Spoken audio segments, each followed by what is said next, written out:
Bonjour, je suis Hakim La'alam et je vous propose la chronique du mardi 25 octobre 2022. Elle s'intitule « Même chez la racaille, t'as le gratin et t'as le fond de casserole brûlé ». Donc, si j'ai bien lu et surtout bien compris, Ali Haddad, dit Alilou pour les Béchréliens, serait prêt à négocier la restitution de tous ses avoirs à l'étranger contre un aménagement de sa peine. D'abord, un truc qui m'a toujours frappé concernant l'ancien capot de la Confédération patronale. Sa fuite vers la Tunisie dès qu'il a senti que les accents en colère et en conclave circonflexe se mettaient tous au grave. Mon Dieu, quelle calamité que cette fuite! Avoir barboté autant de fric, disposer d'un réseau de copains aussi fourni, avoir des dizaines de voitures dans son garage, en mesure de louer un bateau ou un jet, et finir dans une vulgaire berline conduite par son chauffeur, 4500 € en petite monnaie dans sa poche et juste une casquette vissée sur la tête en guise de camouflage à Honorable. C'est petit et c'est même minable comme scénario. Non, mais je dis ça surtout lorsque je me rediffuse dans ma tête la fuite de Carlos Ghosn, l'ancien patron de Renault du Japon. C'est ça la classe de Kaira Alelochoya, dissimulée dans une malle de musiciens, trompant l'empire de la technologie et de la télédétection et réussir à atterrir chez lui au Liban.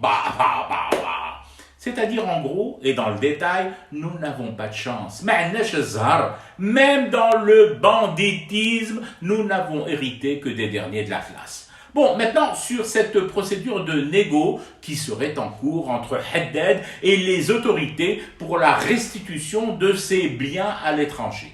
D'abord, cette grosse précision. Ce ne sont pas ses biens. S'il fallait lui restituer une chose un jour et encore, ça serait sa brouette. Et en prêt locatif, s'il vous plaît. Ensuite, il y a cet autre terme, négocier. Négocier. Mon Dieu, aussitôt ressurgit ce souvenir. Alilou et Saïd Bouteflika à l'enterrement d'un géant dont ils n'ont même pas respecté la mémoire, la stature, ni la portée du moment de douleur pour sa veuve et sa famille. Reda Malek. Les deux compères riaient ouvertement devant les caméras du tour pendable qu'ils s'apprêtaient à jouer à qui? À Tebboune. Des fachas de raptou au bord de la tombe d'une légende de l'Algérie qui pense et réfléchit. Bonté divine. Et c'est cette engeance-là qui aujourd'hui négocierait. Je n'ai aucun pouvoir. Mais si j'en avais juste un peu, Kemia, de ce pouvoir, il ne négocierait rien.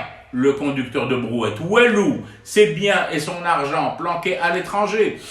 Soit on se démerde pour les récupérer autrement, sans négocier rien du tout avec lui, et surtout pas des réductions de peine, soit, tant pis, Bhar Allah, l'air d'homme, c'est bien. Nous sommes habitués, Neful Khsara, s'il faut s'affranchir de ce genre de deal avec cette catégorie de personnes. Je ne vois pas pourquoi d'anciens traders et patrons de banques sont condamnés aux États-Unis à plus d'un siècle de prison en peine cumulée, et il ne viendrait d'ailleurs à l'esprit de personne de critiquer le système judiciaire américain. Et chez moi, faudrait que je négocie avec un mec qui faisait attendre plus de 2 heures tout un gouvernement en randonnion costumé dans une salle de conférence, aréopage consentant, convoqué pour entendre le Lilou massacrer l'arabe, le français et le bon sens économique. Sans moi, je fume du thé et je reste éveillé, le cauchemar continue. C'était Hakim La'alam, je vous retrouve demain pour une autre chronique et une autre façon de dire son amour à l'Algérie.